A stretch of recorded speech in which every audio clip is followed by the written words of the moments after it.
Welcome to കുഞ്ഞിയടുക്കള.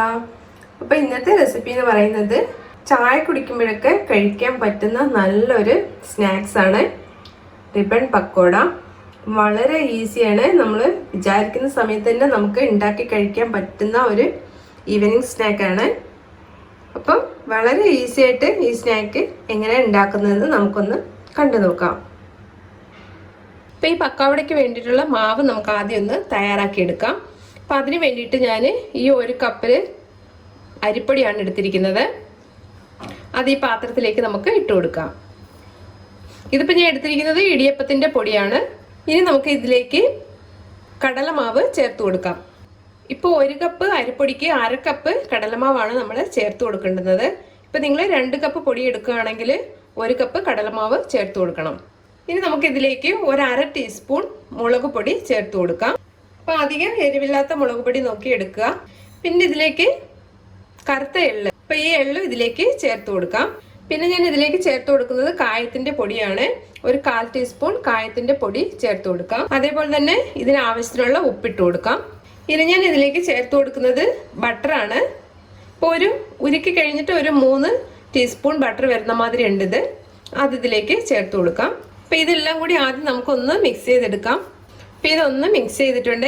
ഇനി ഇതിലേക്ക് നമുക്ക് വെള്ളം ഒഴിച്ച് ഒന്ന് കുഴച്ചെടുക്കാം. അപ്പോൾ കുറേശ്ശെ വെള്ളം ചേർത്ത് കുഴച്ചാൽ മതിയാകും. അപ്പോൾ നമ്മൾ ഇടിയപ്പത്തിനൊക്കെ കുഴക്കില്ല, ആ ഒരു പരുവത്തിലേക്ക് കുഴച്ച് എടുക്കുക മാവ്. അപ്പോൾ മാവ് ഞാനൊന്ന് കുഴച്ചെടുത്തിട്ടുണ്ട്. അപ്പോൾ നന്നായിട്ട് അമർത്തി തന്നെ മാവ് കുഴച്ചെടുക്കുക. അപ്പോൾ നമ്മൾ ഇടിയപ്പത്തിൻ്റെയൊക്കെ ആ ഒരു പാകം ഉണ്ടല്ലോ, ആ ഒരു പാകത്തിലേക്ക് മാവ് കുഴച്ചെടുത്താൽ മതി. വെള്ളം കൂടി പോകരുത്, കുറേശ്ശെ വെള്ളം ഒഴിച്ച് കുഴച്ചെടുക്കുക. നല്ല സോഫ്റ്റായിട്ട് തന്നെ കുഴച്ചെടുക്കണം. ഈ ഒരു പാകം മതിയാകും. അപ്പം ഇനി നമ്മൾ സേവനാഴിയിലിട്ട് ഇതൊന്ന് പിഴിഞ്ഞെടുക്കാം. അപ്പം അതിന് വേണ്ടിയിട്ട് ഈ പക്കോടയുടെ ചില്ല് ഇതിലേക്ക് ഇട്ട് കൊടുക്കാം. അപ്പം ഇടുന്നതിന് മുമ്പ് നമുക്ക് ഇതിലേക്ക് കുറച്ച് എണ്ണയൊന്ന് തേച്ച് കൊടുക്കാം. ചെറുതായിട്ട് ഇങ്ങനെ ഒന്ന് ഗ്രീസ് ചെയ്തെടുത്താൽ മതി. അതേപോലെ തന്നെ ഈ സേവനാഴിയിലും നമുക്ക് ഈ സൈഡിലെല്ലാം കുറച്ച് എണ്ണയൊന്ന് തേച്ച് കൊടുക്കാം. അപ്പം ഇങ്ങനെ നമ്മൾ എണ്ണ തേച്ച് കൊടുക്കുമ്പോൾ നമുക്കിത് ഈസി ആയിട്ട് പിഴിഞ്ഞെടുക്കാൻ സാധിക്കും. അപ്പം അതിന് വേണ്ടിയിട്ടാണ് ഈ എണ്ണ ഇങ്ങനെ തേച്ച് കൊടുക്കുന്നത്. ഇനി നമുക്ക് ചില്ലിട്ടതിന് ശേഷം മാവ് ഇതിലേക്ക് ഫില്ല് ചെയ്ത് കൊടുക്കാം.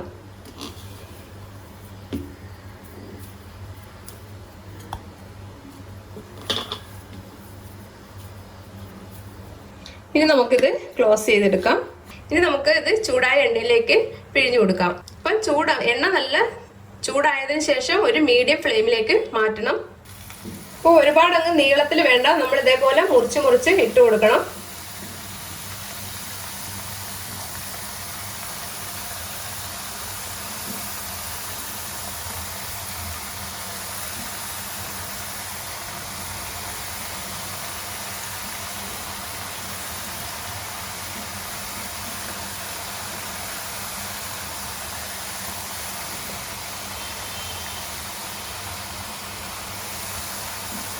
അപ്പോൾ കുറേശ്ശെ ഇതേപോലെ ഇട്ട് നമുക്കൊന്ന് ഫ്രൈ ചെയ്തെടുക്കാം. ഇപ്പോൾ ഒരു ലൈറ്റ് ബ്രൗൺ കളർ വരേക്കും ഇത് ഫ്രൈ ചെയ്താൽ മതി, ഒരുപാട് അങ്ങ് മൂത്ത് പോകണ്ട. അപ്പോൾ ഇത് തിരിച്ചു മറിച്ചിട്ട് നമുക്കിതൊന്ന് ഫ്രൈ ചെയ്തെടുക്കാം. അപ്പോൾ തീ വളരെ ശ്രദ്ധിക്കുക, മീഡിയം ഫ്ലെയിമിൽ ഇട്ടാൽ മതി. ഇപ്പോൾ ഹൈ ഫ്ലെയിമിൽ ഇട്ടാൽ പെട്ടെന്ന് തന്നെ കരിഞ്ഞു പോകും. ഈ ഒരു കളറിൽ മതിയാകും. ഈ ഒരു ലൈറ്റ് ബ്രൗൺ ആകുമ്പോൾ നമ്മളിത് എണ്ണയിൽ നിന്ന് മാറ്റണം. അപ്പോൾ ഇതേപോലെ തന്നെ ബാക്കിയുള്ള പക്കാവടയെ നമുക്കിതൊന്ന് ചെയ്തെടുക്കാം. അപ്പോൾ നമ്മളുടെ പക്കാവട റെഡി ആയിട്ടുണ്ട്. വളരെ ഈസി ആയിട്ട് ഉണ്ടാക്കിയെടുക്കാൻ പറ്റുന്ന ഒരു ടീ ടൈം സ്നാക്കാണിത്. അപ്പോൾ ഇടയ്ക്കൊക്കെ നിങ്ങൾ ഇതൊന്ന് ട്രൈ ചെയ്യുക. അപ്പോൾ ഈ വീഡിയോ ഇഷ്ടമായിട്ടുണ്ടെങ്കിൽ ഒന്ന് ലൈക്ക് ചെയ്യാനും സബ്സ്ക്രൈബ് ചെയ്യാനും മറക്കല്ലേ. താങ്ക്